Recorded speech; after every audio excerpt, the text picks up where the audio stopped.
All right, David, thank you. Local shelters, of course, preparing now to keep people safe during the upcoming deep freeze. Those nonprofits are expanding space. They're sending outreach teams into the streets, and they're asking the community to support them. In a First Alert update, Samantha Cavalli brings us a closer look at how some of these organizations are responding. As dangerous cold grips the Fox Valley, homelessness service providers are moving into emergency mode. While cooling is important, warming is life-saving.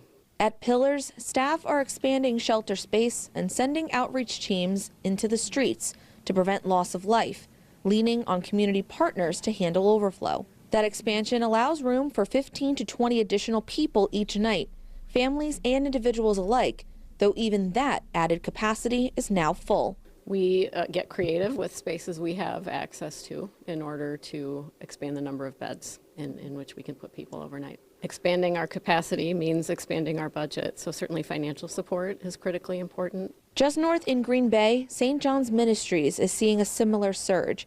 Since January, nightly shelter numbers have jumped from 129 to 150 men and women. Homelessness doesn't stop for any nature, any reasons, holidays, cold weather. Providing low-barrier emergency shelter and daytime resources, St. John's focuses on safety first and meeting people where they are. We are that last resort shelter, so when folks come to us, they oftentimes don't have that other option, and we want to make sure that we can serve them. Homelessness is a housing problem, and as long as we have a shortage of housing in our community, we will have an increasing challenge with homelessness. Both Pillars and St. John's Ministries are asking the community for compassion during the cold and donations to keep shelters open and warm.